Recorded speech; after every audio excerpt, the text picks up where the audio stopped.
Hello, welcome to the weekly series with the Ramchal.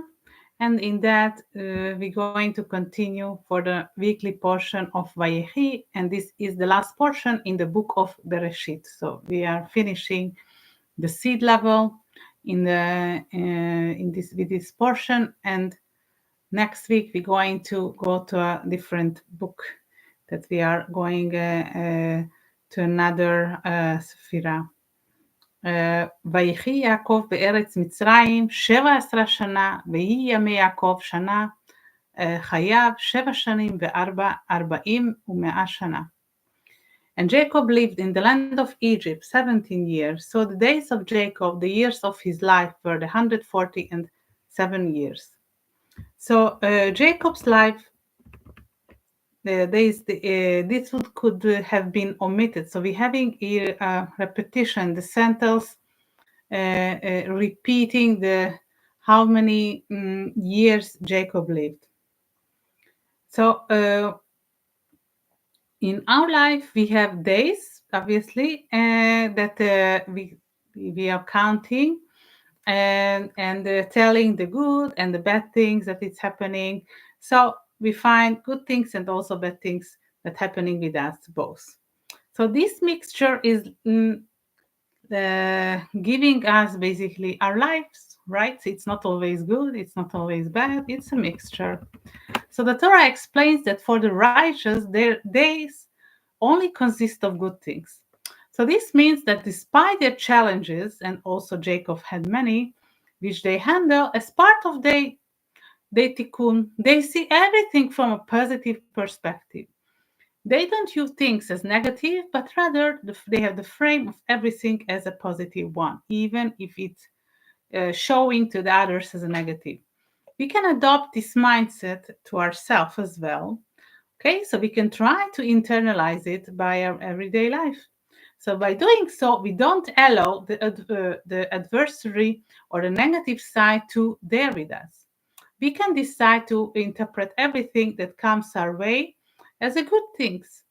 So the divine only gives good to its creator creations, but our human, we understand sometimes, according to the past experience we have, and so basically these are our filters that we can see, and we can interpret events like kind of even negative connotation. So, and that would lead us or mislead us to other consequences. So if we apply the method of seeing only the good in everything, even in the face of others, that it like bad things happening, we can basically shift our perspective. Okay, so we can rethink how we assume that bad things can have positive effects. For example, like an illness that draws attention to taking care of ourselves and being more mindful of our bodies. Beforehand, we never thought about taking care of our bodies in that way. So this proactive mindset helping in strengthening our relationship with the Creator, and ultimately it only provides good. Our own past and challenges are basically these are opportunities that our lives are giving us. And the Hazal is saying that Korim metim rasha'im ve'afilu b'chayeihem. And the evil individuals are referred to as dead even during their lifetime.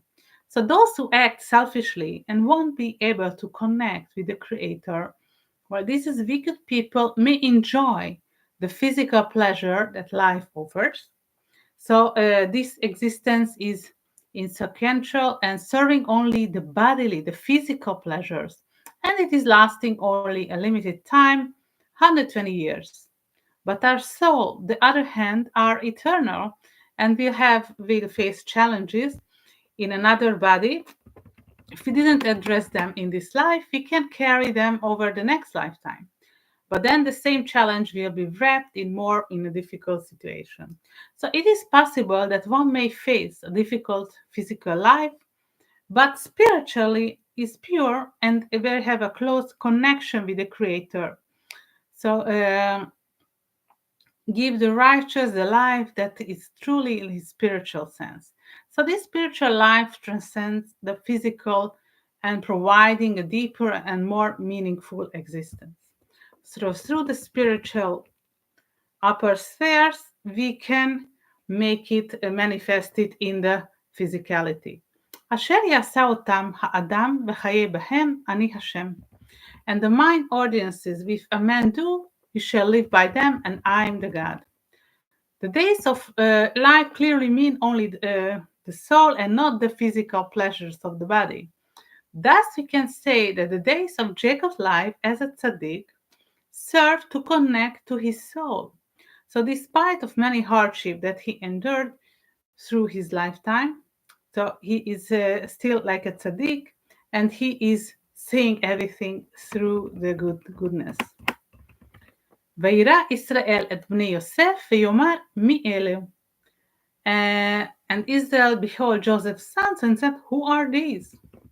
So when Joseph visits Jacob, he is asking him, who are these? So this question may seem not a very diplomatic question. And Joseph's sons were Ephraim and Manasseh. So Jacob was about to bless them, but he foresaw that some individuals with a negative spiritual disposition would emerge from this tribe. And then he called them in through the hostility and tried to reconsider the situation carefully. So the two boys were born and raised basically in Egypt, and bringing with them this negativity that's coming from the Egypt, from what it's representing. So it has a certain attachment, a spiritual attachment. Yet the harsh words, who are these, indicate that Jacob didn't recognize his own grandsons, suggesting a deeper concern or hesitation about their spiritual background.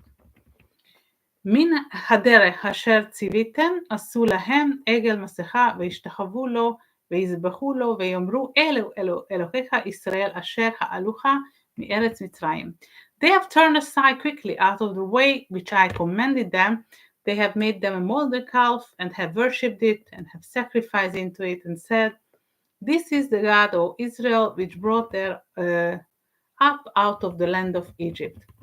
So Ephraim will be a descendant of Jeroboam, a significant figure that in the golden calf ritual, that Acheta Egel, that we see it will have a part in that.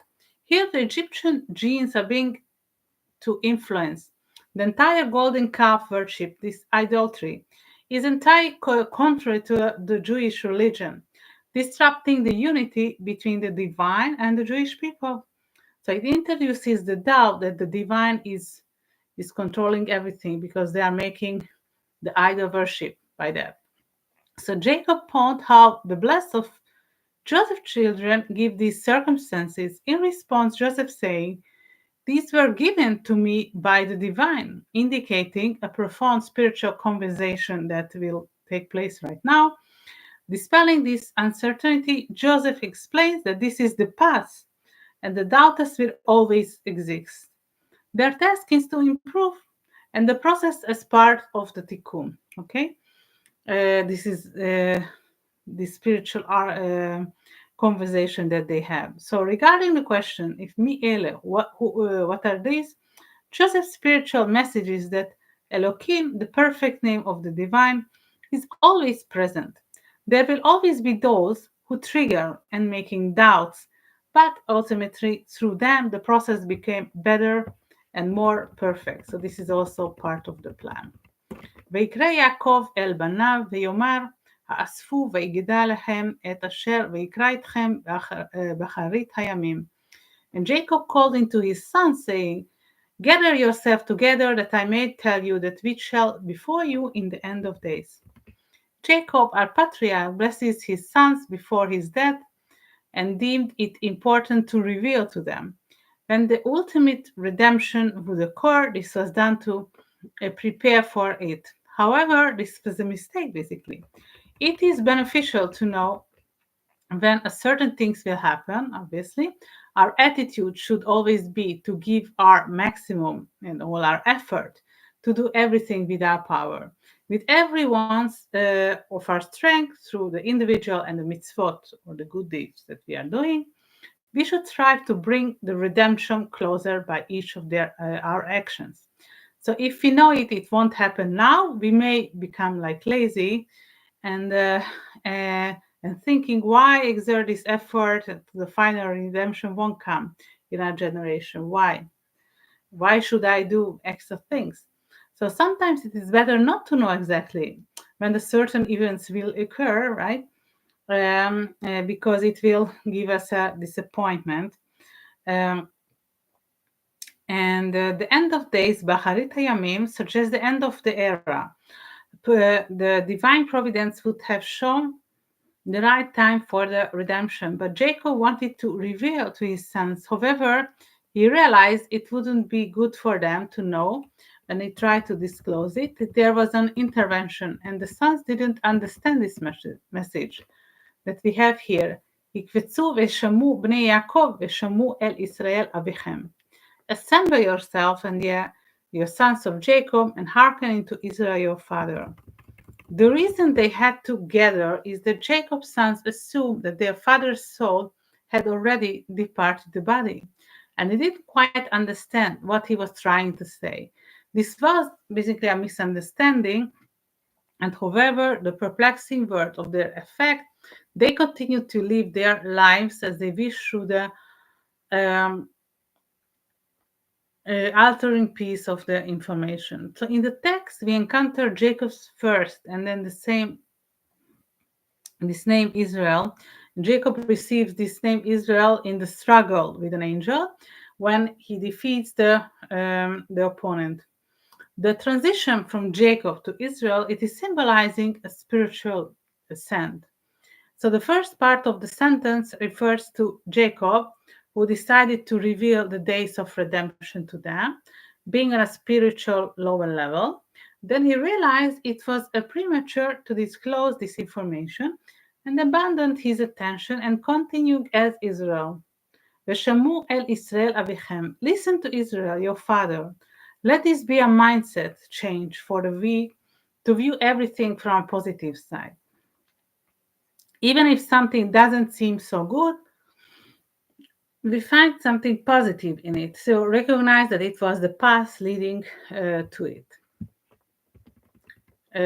הכלילי עיניים מעין ולבן שנים מחלב.